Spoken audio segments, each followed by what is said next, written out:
Assalamualaikum warahmatullahi wabarakatuh. Alhamdulillah wassalatu wassalamu ala Rasulillah wa ala alihi wa sahbihi wa man tabi'ahu wa man nasarahu wa walah. Pertama, syukur kepada Allah Subhanahu wa taala dengan limpahan kurniaan dan rahmatnya pada pagi berbahagia ni dapat kita bertemu dalam kuliah duha kita. Mudah-mudahan memberi manfaat dan kebaikan kepada kita. Okey, seperti biasa kita berkati pagi kita dengan kita baca Asma'un Nabi sallallahu alaihi wasallam. Allahumma salli wa sallim wa barik alaihi. Allahumma salli wa sallim ala Sayyidina Muhammadin wa ala alihi wa sahbihi al-murtada wa ala ummatihi al-mujtaba.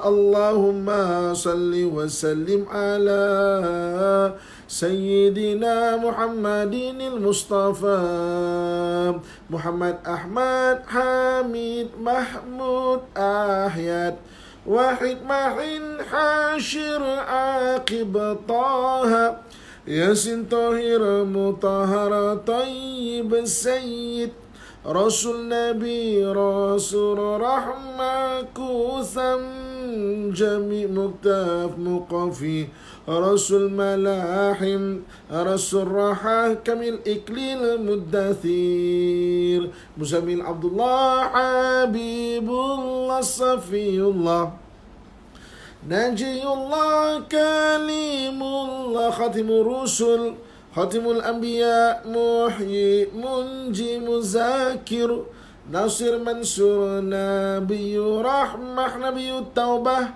Harisun alaikum ma'alum syahir syahid Syahid masyhud bashir mubashir nadhir. Allahumma salli wa sallim ala Sayyidina Muhammadin wa ala alihi wa sahbihi al-murtada wa ala ummatihi al-mujtaba. Allahumma salli wa sallim ala Sayyidina Muhammadin al-Mustafa Sahibul Burhan Sahibul Bayani Fasih lisan muta'ar janani Ra'uf rahim uzunu khairin Sahih Islam Sayyidul Kaunaini Ainul Naim Ainul Ghururi Sa'adullahi Sa'adul Khalqi Khatibul Umami Alamul Huda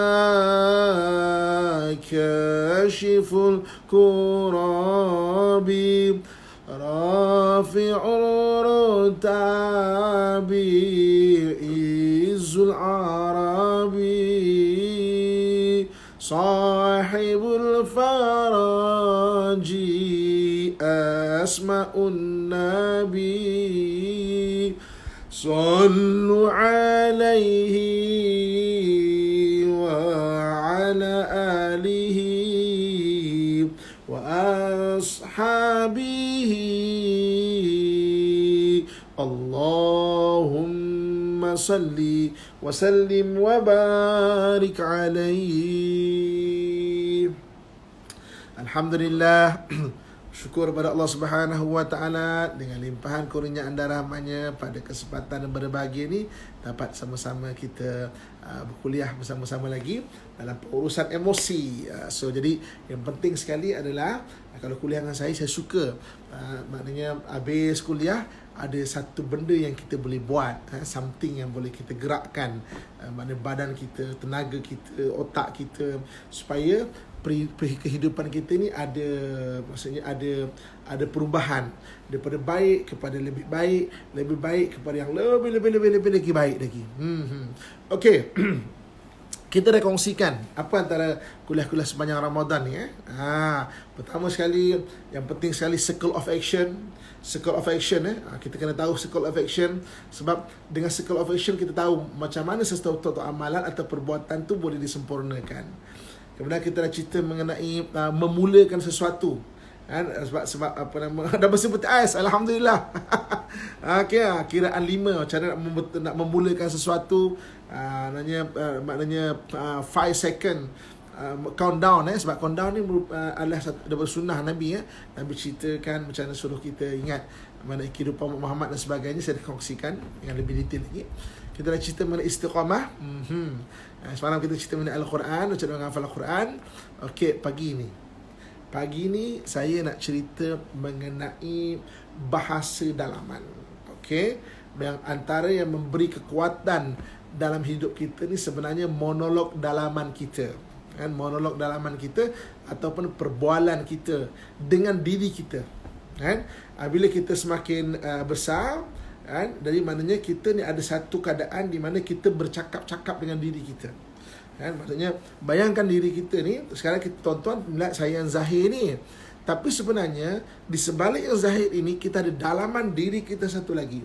So ada dua yang diri kita satu lagi, satu yang side positif, satu yang side negatif. Mana bercakap-cakap mereka berdua ni, dan kita kat luar nampak macam gini luar kan. Tapi dalaman ni dia ada nak sampam, maknanya ada dua orang macam kita ni, satu yang side positif, satu yang side negatif, dan dia maknanya yang bercakap-cakap monolog dalaman ini, dan maknanya bercakap-cakap dalam dalaman ini. Okey.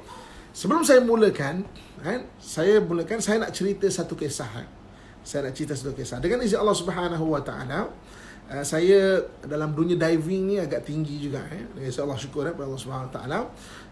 Saya bukan saja instruktor tahap maknanya instruktor, tapi instruktor tahap 5. Dan diving ni dia ada 5 tahap instruktor. Tahap 1, tahap 2, tahap 3, tahap 4 mengajar student. Ada level-level. Tahap 5 dia mengajar instruktor. Dalam bahasa diving dia panggil course director. Orang Melayu setakat ni 2 orang saja. Saya dengan 1 orang lagi yang pada tahap 5 dengan izin Allah Subhanahu Wa Taala. Kerana saya juga dengan izin Allah Subhanahu Wa Taala adalah instruktor dipanggil public safety. Public safety ni yang dive bukan untuk recreational, tapi mencari mayat, naikkan kereta, mana yang betul-betul mission dive lah atau technical. Okey.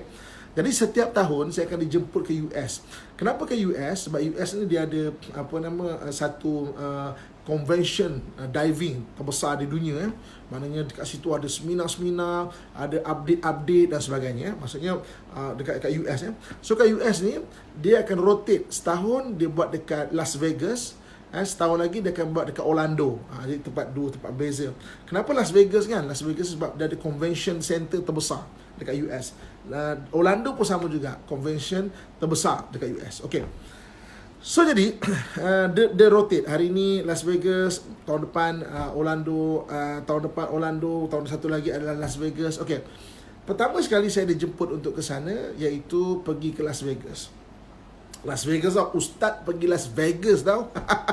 Las Vegas dia upside pada Mekah. Kalau Mekah tu tempat orang-orang soleh, Las Vegas ni dia punya lawan dia. Maknanya orang yang teruk lah, Las Vegas ni tempat perjudian, tempat apa dan macam-macam lah. Sebut sajalah benda-benda teruk-teruk ni, maknanya ada kat sana tu, Las Vegas tu. Okey, jadi bila sampai kat sana kan, geng padi saya padi dengan INTD. So bila saya sampai datang kat sana, rutin saya hari-hari adalah saya akan pergi ke convention center, seminar, perbahasan dan sebagainya, update dan sebagainya. Kemudian petang saya akan balik, makan kedai. Dia kena Muslim pun ada. Kalau tidak pun maknanya makan simple je, roti apa semua, makan. Saya akan masuk bilik saya rehat, saya akan tidur. Okey. So ini maknanya itu rutin saya hari. Jadi hari-hari akhir saya ketika saya tengah makan, grup instruktor ni bukan non-Muslim, maknanya orang putih dan sebagainya, datang kumpul kat saya. Jadi kita pun berbual lah. Kan daripada mana ada Malaysia pun semua berbual semua. Daripada waktu tu daripada Spain ada, daripada Belgium ada, daripada US sendiri ada, daripada mana lagi? Jerman ada, mana berkumpul. Kita berbual. Jadi salah satu daripada daripada instruktor tu dia tengok saya kan, dia kata, "Muhammad, kau tahu tak kita ada kat mana sekarang?" Saya kata, "Okey, kita ada kat Las Vegas ni kan. Kau tahu tak apa dekat Las Vegas ni?" Saya kata, "Apa yang ada?" Dia kata, dia nak bagi senang faham. Las Vegas ni adalah upside down daripada Mekah. Kalau Mekah tu tempat orang yang bagus, orang yang memang ni, maknanya Las Vegas tu terbalik lah. Right? Terbalik. Orang banyak geng diver sini, alhamdulillah. Terbalik. "Oh ya ke?" Saya kata kan. "Muhammad," dia kata, "tapi aku kan Muhammad kan, aku rasa kau ni orang baik lah Muhammad." Saya kata, "Kenapa kau cakap macam tu? Kau tahu tak? Dekat sini macam-macam ada. Macam-macam ada. Tapi aku tahu rutin kau, kita pergi seminar, convention, balik petang kau akan makan, kau akan rehat, tidur, dan kau tidur, dan maknanya esok pagi itulah rutin kau." Saya kata, "Alhamdulillah." Maksudnya, saya kata okey, maknanya okey. So, dia kata, "Tapi Muhammad," kata dia, "aku tengok, aku rasa, aku yakin engkau baik ni bukan sebab agama. Engkau baik sebab engkau tu baik." Saya kata, "Kenapa?" "Muhammad, kami ni grup Scientology. Scientology ni satu fahaman berpegang pada sains tau. Dia tak percaya pada agama. Kami ni grup Scientology tau. Okey. Kalau betul agama tu bawa orang jadi baik," kata dia. Ni kata dia, "kenapa Yahudi bunuh orang Islam di Palestin? Kenapa orang Yahudi kalau betul agama jadi baik, dia bunuh orang Islam di Palestin?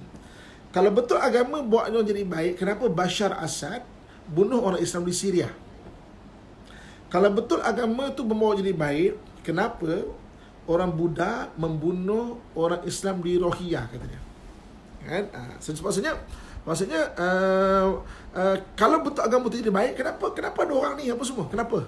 Kan? Ibu-ibu, kakak, tuan-tuan sekalian, macam mana saya nak menjawab tau? Kita biasa ngajar dekat masjid. Kita biasa dekat masjid, orang tanya soalan. "Assalamualaikum Ustaz. Ni makcik nak tanya ni Ustaz. Doa kunut ni Ustaz, wajib ke ataupun sunat saya?" Ustaz biasa dapat soalan kat masjid. Kan? Maknanya macam mana Ustaz ya? Ya, memang penganut Scientology banyak di US, terutamanya di California. Jadi California tu ada Hollywood. Jadi apa nama pelakon-pelakon ni dan penyanyi memang banyak Scientology. Mereka berpegang pada sains tak percaya pada agama ni. Okay. So, dia kata biasa kita dapat soalan maksudnya nak tanya dia, "Ustaz, kunut ni wajib ke sunat ke?" Ini dapat soalan macam tu. Kau. Okey. Jadi nak tanya banyak soalan macam tu. Saya beristighfar dan berselawat ke hati. Allah apa benda aku menjawab ni Tuhan ni. Allah. Lepas tu saya tengok dia kata, "Okey. Itu pandangan kau," saya kata kan. Okey, ini pandangan aku pula. Apa yang aku pula? Aku rasa aku baik lah, maksudnya dia kata baik tau. Aku rasa aku boleh baik, aku tak pergi ke kasino ke apa semualah apa sebagainya. Aku rasa sebab agama. Kan? Dia kata, "Kenapa kau cakap macam tu?" Okey. Sebab kan aku yakin pula Islam tu beza dia adalah dia membentuk monolog dalaman ni. Kan? Dia membentuk monolog. Dan aku percaya orang baik adalah dia mempunyai monolog ataupun bahasa dalaman yang bagus. Dia berfikir, dia kata, yes, maybe no. But make sense actually. Kan? Ya. Jadi sebenarnya bila kakak tuan-tuan sekalian kan, seseorang itu baik. Seseorang itu bersemangat. Seorang itu sentiasa mempunyai pemikiran yang positif. Seorang sentiasa mempunyai kehidupan yang bagus. Dia bermula daripada mana? Dia bermula daripada monolog dalaman. Bahasa dalaman. Jika bahasa dalaman kita ini banyak benda-benda yang bagus, jika bahasa dalaman kita ni banyak benda-benda positif, dia akan membentuk kita seorang yang positif. Dan Islam, menariknya, Islam membentuk bahasa dalaman yang kuat. Kan? Sebab itu agama kan?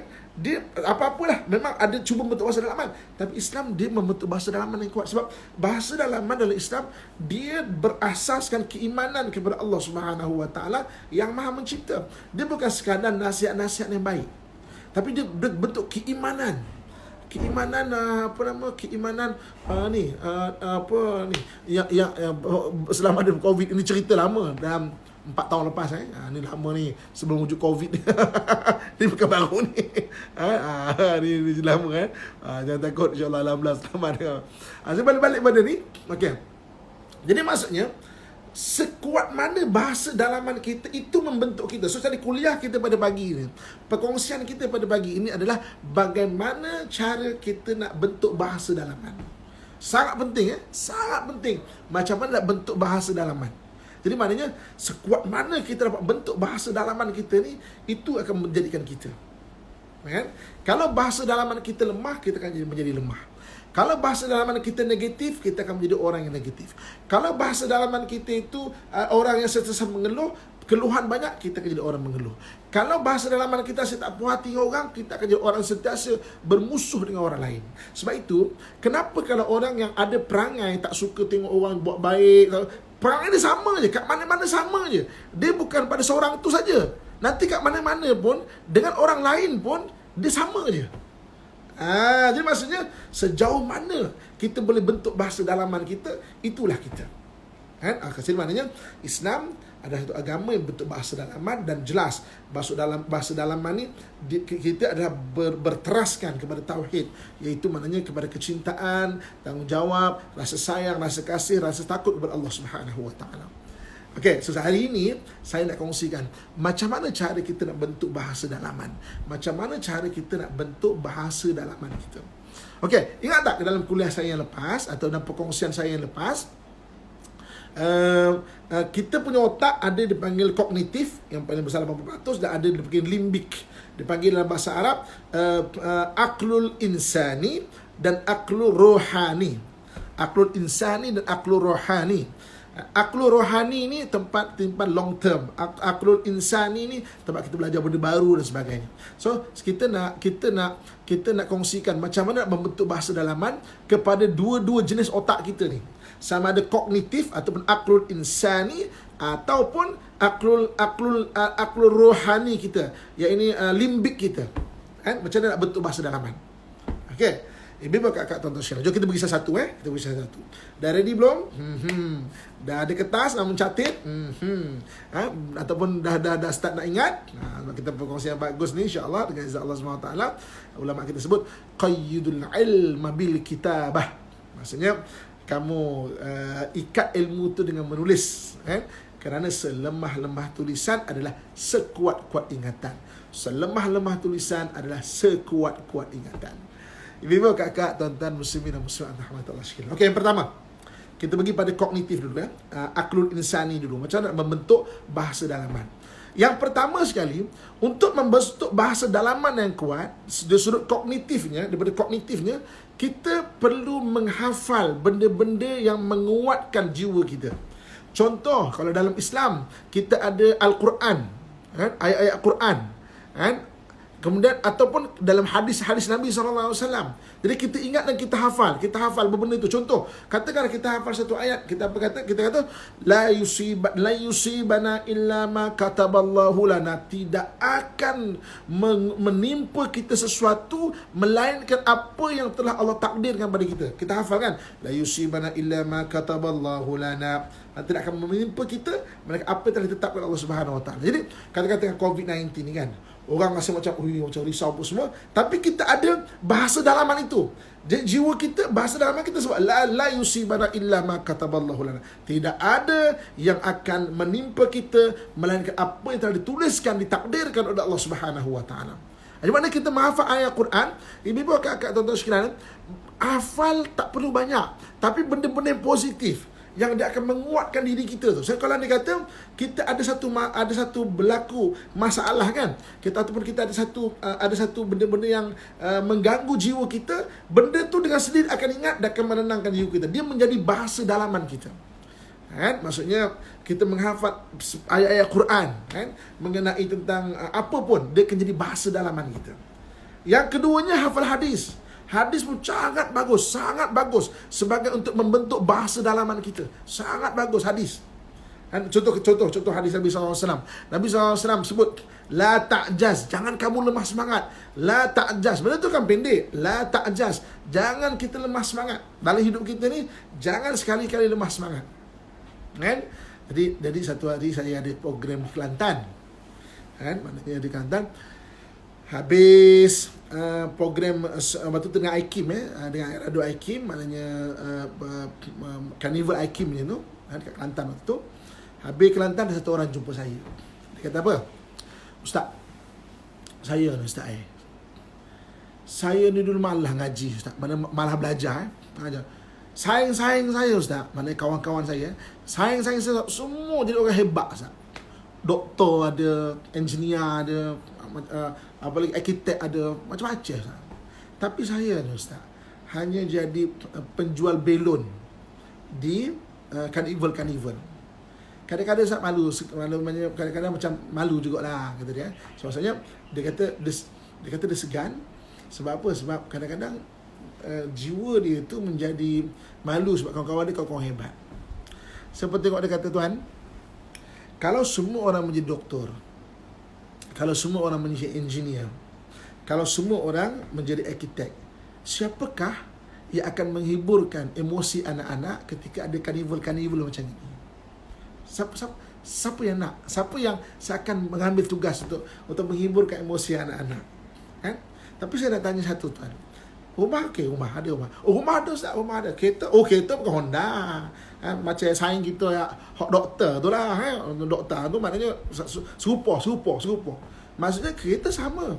Walaupun antara apa yang dibuat adalah menjual belon dekat pasar-pasar, dan ada benda-benda yang dibuat yang lain-lainnya yang dia rasa macam tak kelas kan. Tapi kereta tetap sama, rumah tetap sama, maknanya rezeki sama.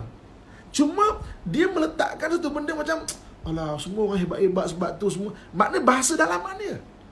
Tu saya kata, tuan, tuan, cuba pegang hadis Nabi SAW. Nabi pesan dekat kita, la ta'jaz, jangan lemah semangat. La ta'jaz. Siapa ceritalah. Mana benda tu jadikan bahasa dalaman. Dia berfikir, betul lah Ustaz, seroti lah. Betul Ustaz. Betul Ustaz. Oh ya, betul lah. Oh ya kan? Kata, okey. Apa tadi? La ta'jah. Bukan la ta'jah. La ta'jaz. Okey. Isteri saya bukan orang Kelantan.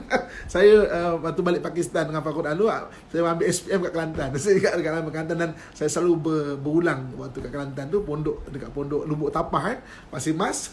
Lepas tu boleh lah kan. Okey, sambung tadi ya. So jadi saya kata la ta'jaz, itu pesan Nabi. So kita menghafal hadis-hadis Nabi SAW menyebabkan apa? Menyebabkan kita tidak rasa lemah semangat. Dia jadi bahasa dalaman kita. Ketika rasa nak lemah semangat, kita tengok hadis Nabi SAW. Kan? Ketika lemah semangat, maknanya Nabi ingatkan kita. Jadi Al-Quran pertamanya, yang keduanya hadis Nabi SAW. Itu sangat bagus untuk membina bahasa dalaman kita. Apa lagi? Yang ketiganya adalah kata-kata hikmah. Kata-kata hikmah ni banyak. Kan? Kata-kata hikmah ulama' ke, dan tak kisah pun. Kalau kata-kata hikmah tu daripada orang putih ke dan sebagainya, tak kisah. Sebab apa? Sebab kata-kata hikmah ni adalah hadis Nabi SAW sebut bahawa al-hikmatu dalatul mu'min. Hikmah-hikmah ni adalah milik orang mukmin yang hilang. Mana kau dapat, kau ambil. Kenapa Nabi kata ambil? Supaya jadi bahasa dalaman. Sebab dia kata-kata hikmah. Contoh macam yang paling mudah lah kan, kita selalu sebut man jadda wajada, siapa berusaha dia akan dapat. Man jadda wajada, la ta'jaz la tahzan. Betul tu antara hadis Nabi SAW. Kata-kata hikmah yang ketiganya. So hafal banyak-banyak kata-kata hikmah. Kadang-kadang kita menghafal, kita tak guna pada hari ni tau. Tapi ketika berlaku permasalahan dalam hidup kita, dia menjadi bahasa dalaman kat kita tu. Dia menjadi bahasa dalaman. So hafal kata-kata hikmah. Banyak ulama-ulama kita punya perkataan kan, kita punya maknanya kata-kata orang putih punya pun boleh, sebab itu hikmah dalatul mukmin. Kata-kata hikmah. Okey. Dan juga selain daripada kata-kata hikmah, pepatah-pepatah Macam kita orang Melayu, kita ada banyak pepatah-pepatah maknanya pepatah-pepatah tu sangat bagus menjadi bahasa dalaman kita. Macam kita orang Melayu sebenarnya mempunyai pepatah-pepatah yang luar biasa. Kita tak perasan benda ni tau. Saya dengan izin Allah Subhanahu Wa Taala pernah mengajar di Moscow State University di Rusia pada tahun 2009. Saya dijemput untuk menjadi pensyarah di Moscow State University. Jadi kat sana tu saya jumpa pensyarah-pensyarah dalam Oriental Studies. Oriental Study, dia memang kagum sangat mana mengenai orang Melayu dan bahasa Melayu ni. Dia kata bahasa Melayu ni dia mempunyai satu makna yang luar biasa lah. Maknanya satu maksud luar biasa. So maknanya kita baru perasan. Kita kadang-kadang sebab kita orang Melayu, kita tak perasan benda tu tau. Contoh macam alang-alang menyeluk pekasam biar sampai ke pangkal lengan. Sekarang itu kan boleh jadi bahasa dalaman kita. Jadi kita nak buat tu benda, alang-alang menyeluk pekasam biar sampai ke pangkal lengan. Orang sekarang ni tengah mungkin, lepas ni mungkin ada kesukaran ekonomi dan sebagainya. Jadi bahasa dalaman. Kita kan nak cuba berniaga kat internet. Kalau takut dilambung ombak, jangan berumah di tepi pantai. Itu kan jadi bahasa dalaman kita. Apa lagi antara bahasa dalaman yang boleh kita buat? Banyak. Contoh macam pepatah-pepatah ni kan. Apa lagi? Contohnya patah sayap bertongkat paruh, namun menyerah tidak sekali. Itu kan pepatah-pepatah yang bagus. Jika jaring telah ditebarkan, usah bicara basah dan keringnya. Kan sedap. Patah-patah pantun-pantun Melayu banyak. Jadi kalau kita baca, jadi dia menjadi bahasa dalaman yang akan menguatkan kita. Macam mana saya sebut tadi, orang ada satu, genggam bara api biar sampai jadi arang. Itu kan bahasa dalaman yang bagus. Pisang emas di bawah belayar, pisang emas di bawah belayar, beri peluang diri jadi. Maksudnya kita nak jadi baik, nak jadi bersemangat, kena ada banyak bahasa-bahasa dalaman. So sama ada kita tadi sebut daripada Al-Quran, daripada hadis, kata-kata hikmah, pepatah-pepatah Melayu yang lain, ataupun falsafah hidup yang lain. Hadis Melayu. Hadis Melayu ada orang sebut hadis mana perkataan maknanya falsafah hidup. Satu yang saya nak pesan kepada kita semua kan, ibu-ibu, kakak-kakak, pendiri saya, pada kita semua kan, terutamanya kita sebagai ibu bapa, kebanyakan sekarang ibu bapa oleh kerana sibuk kan, dia tidak berkongsikan falsafah hidup pada anak-anak. Jadi anak-anak kita yang baru membesar mencari falsafah hidup dengan kawan-kawan. Kawan-kawan dia tu pun tengah mencari falsafah hidup dia. Jadi dia bincang sama-sama dia, takut dia mendapat falsafah hidup yang salah. Jadi kita dengan anak kita ni, apa nak bual dengan anak ni jauh sangat? Bual falsafah hidup. Cuba kalau dia berbual dengan kawan dia, contoh kata, come on bro, kalau kita nak nampak dewasa ni, kita kena isap vape bro, come on, baru nampak dewasa sikit. Oh ya ke, dewasa tu kena isap vape Nampak tak dia dapat falsafah hidup yang salah? Sebab apa? Mak ayah tidak berkongsikan falsafah hidup pada anak-anak, bagaimana menjadi orang hebat. Sebab dia menjadi bahasa dalaman tu. Sebab apa? Biar nampak cool kan, biar nampak macam hebat biar nampak macam dewasa kan, kita kena isap vape. Kan jadi bahasa dalaman dia tu. Kita, apa benda kita nak sembang pada anak-anak kita nak supaya falsafah hidup yang menjadi bahasa dalamannya. Ini untuk kognitif ini untuk otak kognitif kita. Untuk kognitif kita. So maksudnya bagaimana membentuk Al-Quran, hadis, kata-kata hikmah, petua-petua ataupun kata-kata orang Melayu punya pepatah-pepatah, dan juga falsafah hidup. Bila kita banyak membaca, banyak mendengar, benda itu akan menjadi bahasa dalaman kita. Muslimin dan muslimat, ibu-ibu, akak-akak, ayah-ayah yang saya sayangi dan saya doakan kebaikan sekalian. Selawat pun boleh jadi bahasa dalaman, energi, menyerahlah lebih kan. Macam mana kita nak seru nama Muhammad, ada barakah. Macam selawat, dia adalah bentuk amalan. Nanti saya akan cerita dalam bab yang kedua kan, bentuk bahasa dalaman yang macam mana. Ibu bapa kena kenal kawan-kawan anak. Itu antara benda yang betul dan bagus. Kita kenal kawan-kawan anak kita. Sebab takut anak-anak kita berbual-bual. Dia berbual-bual sama dia, mencari falsafah hidup. yang kadang-kadang falsafah hidup tu kadang-kadang agak lari daripada sebenar etika dan sebagainya. So tu kognitif pemikiran maksudnya dipanggil aklul insani. Maksudnya membentuk aklul insani, membentuk bahasa dalaman. Okey. Yang kedua, kita pergi pada otak limbik pula ataupun aklul rohani. Falsafah hidup, isteri always right. Itu falsafah hidup kan. Okey, jangan cari falsafah hidup yang salah. Isteri always right. Okey. I don't need Google. My wife know everything. Tu antara kata-kata kadang-kadang kan. Jangan cari kata-kata yang salah. Jangan cari kata-kata yang salah. Okey. Kita pergi pada yang kedua iaitu pada limbik pula. Maknanya otak limbik kita. Okey. Untuk kita membina bahasa dalaman dalam otak limbik kita pula, yang pertama sekali adalah doa. Doa merupakan bahasa dalaman yang sangat bagus bagi otak limbik. Limbik ni maknanya long term memory, benda-benda emosi, doa. Tadi itu adalah kognitif, aklul insani. Aklul insani adalah untuk membina bahasa dalaman yang kita hafal. Limbik pula doa. Sebab itu kenapa dalam Nabi SAW menyatakan kepada kita bahawa doa silahul mu'min. Doa itu senjata orang beriman. Kenapa? Orang yang ada bahasa dalaman yang luar biasa akan menjadi orang yang luar biasa. Doa tu. Ini yang kata-kata Salahuddin Al-Ayyubi. Maknanya ini untuk kognitif kan. Salahuddin Al-Ayyubi dia berpesan. Dia kata apa? Kalau kita ada masalah, la taqul. Jangan kamu katakan ya Rab, indi muskilah ya Rab. Jangan kamu katakan ya Allah, aku ada masalah ya Allah, aku ada masalah ya Allah.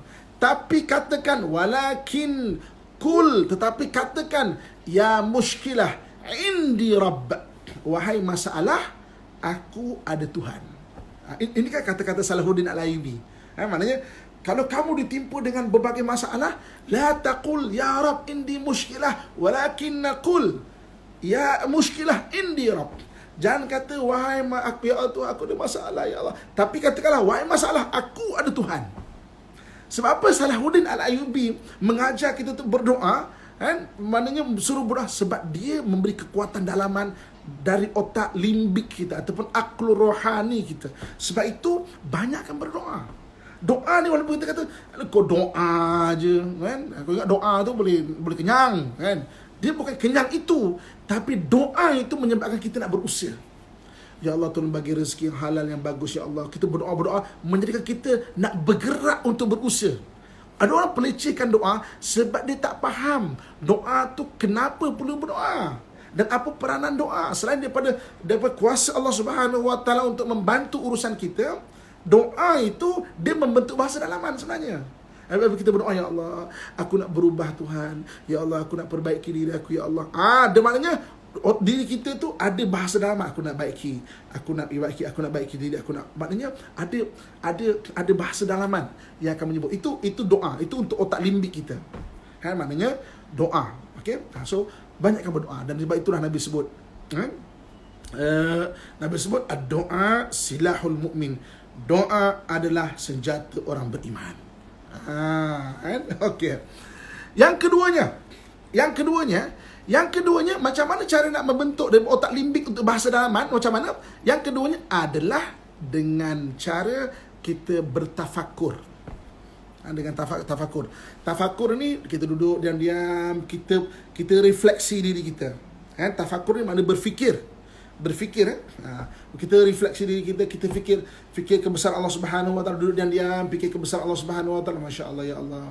Aku ni Tuhan, sekarang masa Covid ni Tuhan. Kenapa aku rungsing pasal rezeki? Sedangkan selagi mana ada kehidupan, selagi itu ada rezeki Allah. Maknanya kita refleksi kan, selagi mana kita Tuhan, selagi mana aku ada kehidupan, aku ada rezeki. Dulu waktu aku duduk di dalam perut ibu aku ya Allah, aku tak pernah rusih pasal rezeki. Sebab apa? Melalui tali pusat. Apa mak makan, kita makan. Apa mak makan, kita makan. Aku lahi-lahi ya Allah, bidan potong tali pusat aku. Ada aku rasa macam susah hati.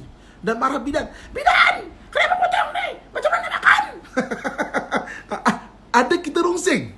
Tapi kita kejap. Lepas tu kita pun nyaman je. Allah bagi susu ibu untuk kita makan. Ya Allah, tak putus rezeki Tuhan. Ketika dah mula pandai makan sikit, aku baru kenal apa itu nasi goreng, bubur, susu dan lain. Kita makan tu, Masya Allah, Allah. Nafkah ni Allah bagikan melalui mak ayah. Ini contoh tafakur kan. Ini kan tentang COVID kan, tengah rungsing pasal rezeki ni. Kemudian, ya Allah, ketika aku dah makan, jalan, aku dah besar, pergi masuk sekolah, masuk rezeki tak ada. Dapat Alhamdulillah, dapat berumah tangga, rezeki tak ada anak, rezeki tak ada. Dah umur 50 tahun, kenapa aku nak rasa rungsing pasal tak ada rezeki ya? Dah 50 tahun makan macam-macam. Kalau andai kata ikan tu berapa tan dah kita makan. Kalau andai kata daging tu dah berapa tan dah kita makan. Kalau andai kata beras tu saya kata berlori-lori dah kita makan dah. Kenapa 50 tahun daripada bayi aku tak pernah rungsing pasal rezeki? Kenapa sekarang pasal rungsing pasal rezeki Tuhan? Oh, tak boleh ni. Jangan rungsing pasal rezeki. Kan jadi bahasa dalaman yang bagus. Jadi kan kadang kalau terutama bagi orang yang rungsing ke depan dan sebagainya kan, macam mana kan? Maknanya dia menjadi bahasa dalaman yang bagus. So maknanya doa satu, tafakur dikenangkan kebesaran Allah Subhanahu Wa Taala, renungkan diri kita, renungkan ya. Jadi menjadikan kita tetap ada kekuatan. Kalau tak, dia akan lemah. Okey, itu yang kedua. Dan yang ketiganya adalah kita tepis segala keluhan. Keluhan tidak merubah apa-apa. Jadi kadang-kadang selaku manusia kita akan mengeluh, susahlah sekarang ni kan. Tapi kita nak belajar supaya jangan keluhan jadi bahasa dalaman. Kalau sampai kita keluhan jadi bahasa dalaman, dia akan jadi melemahkan hidup kita. So manusia dah ada keluhan ya. Tapi jangan jadi tepis keluhan. Yang ketiganya, secara limbik ni, aklu rohani ni, nak mengeluh kita tepis. Susah ni, tak, insyaAllah Allah ada. Kita tepis keluhan. Keluhan jangan jadikan tabiat. Dia akan melemahkan, jadikan bahasa dalaman kita ni. Mengeluh je. Cuba tak percaya tengok. Sebelum satu orang mengeluh di mulut, dia dah mengeluh kat dalam dia dulu. Bahkan mengeluh kat dalam tu lagi banyak sebenarnya apa yang dikeluhkan dekat mulut dia. Sebenarnya dalaman tu. Sebab bahasa dalaman tak selesai. Kita bahasa dalaman bersyukur. Syukur tu sebagai daripada tafakur. InsyaAllah syukurnya Tuhan, Alhamdulillah. Tepis keluhan. Keluhan tidak merubah apa-apa. Ibu kakak tuan-tuan sekalian, saya selalu bagi contoh kan, kalau kat ceramah saya kan. Kalau hari ni tiba-tiba kan, kita panas kan, kita mengeluh, apa panas ni? Kita marah-marah. Ada tiba-tiba jadi sejuk ke? Tiba-tiba jadi sejuk ke? Panas itu. Sejuknya. Tak ada. Kita kena buat sesuatu. Panas ni, keluar tepis. Kalau aku mengeluh tak jadi apa-apa ni. Carilah mana butang kipas ataupun ambillah buku kipas. Kan baru dapat sejuk. Kalau kita mengeluh tidak berubah apa-apa. Berapa ramai pada hari ini orang bahasa dalaman dia keluhan yang dia tak tepis. Bangun pagi-pagi dah, aduh lutut ni sakit. Yang padahal yang dimarah lututnya sendiri, padahal tu yang dimarah lututnya sendiri. Dan tak merubah apa-apa pun. Malahan menjadikan dia tabiat untuk mengeluh tu. Kan? So maksudnya tepis mengeluh. Sebab dia berbagai limbik kita yang akan menyebabkan kita rasa lemah semangat kan? Makan sahur contohnya kan. Kalau orang ada keluhan, ini kicapnya mana ni? Ini kurang manis ni. Ini airnya mana ni? Kan? Tak tiba-tiba air tu datang. Tak. Kita air mana air ni? Tepis keluhan. Kalau aku duduk pun diam-diam mana datang air. Bangun ambil. Menjadikan bahasa dalaman kita kuat. So tepis keluhan. Duduk kan dekat dalam majlis kat mana-mana. Tiba-tiba bau kentut kan. Berkentut ni kan. Tidak merubah apa-apa. Kentut tu tak akan berlega-lega dekat hidung kita ni kan. Habis nak buat macam mana? Sedutlah seorang sikit, lama-lama hilang lah. Sedut seorang sikit, lama-lama kan hilang. Okay. Tapi mengeluh tak merubah apa-apa. Jadi itu bahagian limbik kita, tepis keluhan, kan? Berdoa, tafakur, tepis keluhan. Okey, untuk kita latih limbik kita ni supaya positif. Jadi ibu kakak tuan-tuan sekalian, seorang yang positif, seorang yang sentiasa bagus, bersemangat dan sebagainya. Kalau kita tengok kenapa mereka bersemangat, dia ada bahasa dalaman yang kuat, kan? Saya dah kongsikan pada hari ini macam mana cara kita nak membentuk bahasa dalaman. Saya dah kongsikan pada hari ini, kan? Sama ada yang otak kognitif kita 5 benda tadi, kan? Hafal Quran, hafal hadis, kata-kata hikmah, betul-betul orang Melayu, dan juga falsafah hidup. Otak limbik kita, doa, tafakur, tepis keluhan, kan? Supaya kita jadi kuat, kan? Keluhan tidak merubah apa-apa. Sekarang ni macam mana? Covid nanti ekonomi susah. Tak, tiba-tiba bling bling bling bling bling bling bling, dia bagus. Tak macam itu. Ekonomi susah. So what? So nak buat apa? Kan? Maknanya so nak buat apa? So usahalah, usaha. So maksudnya dia tak berubah apa-apa, tak berubah apa-apa. Keluhan tak berubah apa-apa. Do something, gerakkan, kan? Tafakur, macam mana again? Tafakur ni makna kita refleksi, duduk dan diam, refleksi, kenapa aku nak jadi macam ini, kan? Sampai bila ni, kan? Maksudnya kita refleksi, tengok, kan, oh susah rezeki sekarang ni, kan? Kalau aku keluh pun, mana refleksi, mana Allah tak akan sia-siakan rezeki dan sebagainya. So dia maknanya menyebabkan kita ada bahasa dalaman yang bagus. Ibu-ibu, kakak, tuan-tuan sekalian, bina bahasa dalaman. Bila nak start, hari ni start terus, kan? Sama ada secara kognitif kita tadi atau secara limbik kita tadi tu, bina. Dan bila nak bina, hari ni bina terus. Jangan pernah lemas semangat dalam hidup. Jangan pernah berputus asa dalam hidup. Jangan pernah kita mengeluh dalam hidup, kan? Jangan asyik nak ngomen aja, kan? Masalah tetap ada dalam kehidupan kita. Dan Allah Subhanahu Wa Taala jadikan masalah untuk menguji jiwa kita, diri kita dan usaha kita, kan? Jangan pernah mengeluh dan sebagainya. So maksudnya buat sesuatu benda untuk kebaikan kita. Okey. So saya rasa setakat saja dulu, kan? Apa yang telah kita ulang balik, kan? Apa yang telah kita kongsikan sepanjang Ramadan ini. Kita kongsikan circle of action. Kita kongsikan macam mana cara nak mula, kan? Dengan teori 5 second, kan? 4, 3, 2, 1, gerak, come on. Kita ceritakan istiqamah. Ada 3 istiqamah, kan? Kita ceritakan pada hari ini bahasa dalaman, kan? Supaya apa? Supaya kita terus bersemangat, dalam hidup kita, dan bersemangat. Jangan lemah semangat. Orang lemah semangat bermula dengan dalaman dia lemah. So, come on, kan? Last man standing. Maknanya bangunkan diri, kan? Jangan pernah lemah semangat. Okey, setakat ini saja dulu, insyaAllah. Jangan lupa petang ini kita ada temu janji kita. Petang ini kita akan bicara mengenai usahawan, kan?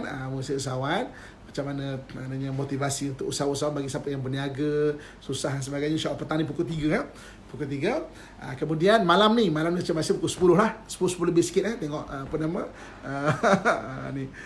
Macam mana boleh tengok video saya lepas? Boleh subscribe dekat Ustaz Amin channel. Ustaz Amin channel, YouTube Ustaz Amin channel. Banyak kuliah-kuliah yang ni pun kita rakamkan, kita editkan, kita masukkan kat situ. Okey. Jangan lupa wawarkan, follow IG Ustaz Amin, kan? Dan IG Ustaz Amin Official. Ustaz Amin Official. Saya mungkin insyaAllah akan berpindah dekat Ustaz Amin Official. Bila masanya tiba, saya akan pindah ke sana. So maksudnya boleh follow dan boleh wawarkan, kan? InsyaAllah. So sepanjang Ramadan ni insyaAllah kita akan buat kuliah, kan? Maksudnya yang insyaAllah lah, kalau tak ada apa-apa, yang permanent dia malam sekali pukul 10, siang macam ni kalau dah pukul 8, kan? Yang lain-lain saya lapang je saya buat. Buat je saya lapang. Tu insyaAllah. So maksudnya petang ni dengan usahawan pukul 3 petang, dengan maknanya motivasi bagi usahawan. Mudah-mudahan beri kebaikan, manfaat kita semua, insyaAllah. Salam ceria daripada saya, kan? Salam semangat daripada saya. Jangan putus asa. Bina bahasa dalaman yang kuat, kan? Macam mana orang yang nak hebat tu adalah dengan kehebatan bahasa dalaman dia. Okey, sekian, kita akhiri dengan doa dan tasbih kafarah. Jom sama-sama kita aminkan, insyaAllah. A'udzubillahi minasyaitonirrajim. Bismillahirrahmanirrahim. Alhamdulillahi rabbil alamin wassalatu wassalamu ala asyrafil anbiya'i wal mursalin wa ala alihi wa sahbihi ajmain. Alhamdulillahi rabbil alamin hamdan yuafi ni'amahu wa yukafi'u mazidah. Ya Rabbana lakal hamdu kama yanbaghi li jalali wajhika wa 'azimi sultanik. Ya Allah, ya Tuhan kami, Engkau menyaksikan segala kelemahan diri kami, ya Allah. Bantulah kami memperbaiki diri kami, ya Allah. Jika tanpa bantuan daripada-Mu, jadilah kami orang yang sentiasa dalam kelemahan, ya Allah. Ya Allah, ya Tuhan kami, Engkau menyaksikan dosa dan keaiban kami, ya Allah. Bantulah kami memperbaiki diri kami, ya Allah. Jika tanpa bantuan daripada-Mu, jadilah kami orang yang sentiasa menzalimi diri kami, ya Allah. Ya Allah, ya Tuhan kami, Engkau menyaksikan segala hajat dan keperluan kami, ya Allah. Tunaikanlah segala hajat dan cukupkanlah keperluan kami, ya Allah. Jika tanpa pemberian daripada-Mu, jadilah kami orang yang sentiasa dalam kekurangan, ya Allah. Ya Allah, ya Tuhan kami, kurniakan keselamatan kepada kami, ahli keluarga kami dan yang melihat perkongsian kami pada hari ini, ya Allah. Hindarkan kami dari segala mara bahaya, ya Allah. Dari hasad dengki manusia yang menghasad, ya Allah. Dari kezaliman manusia yang jahat, ya Allah. Daripada gangguan jin dan syaitan, ya Allah. Daripada penyakit dan wabak, ya Allah. Daripada perkara yang tidak mampu kami tanggung, ya Allah. Peliharalah kami, ya Allah. Peliharalah ahli keluarga kami, ya Allah.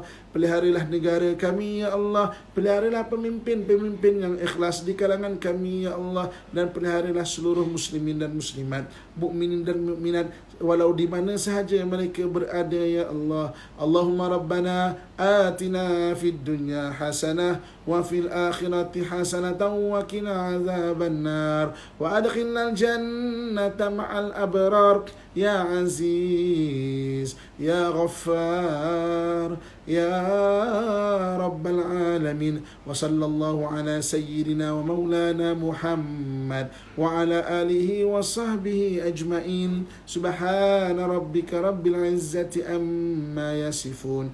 Wassalamun ala al-mursalin. Walhamdulillahi rabbil alamin. Taqabbalallahu minkum minna wa minkum taqabbal ya karim. Okey, kita akhiri dengan tasbih kafarah dan surah Al-Asri. InsyaAllah sama-sama. Jom.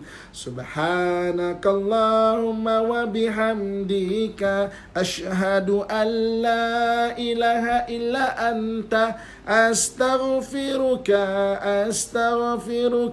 wa atubu ilaik. Subhanakallahumma wa bihamdika asyhadu an la ilaha illa anta astaghfiruka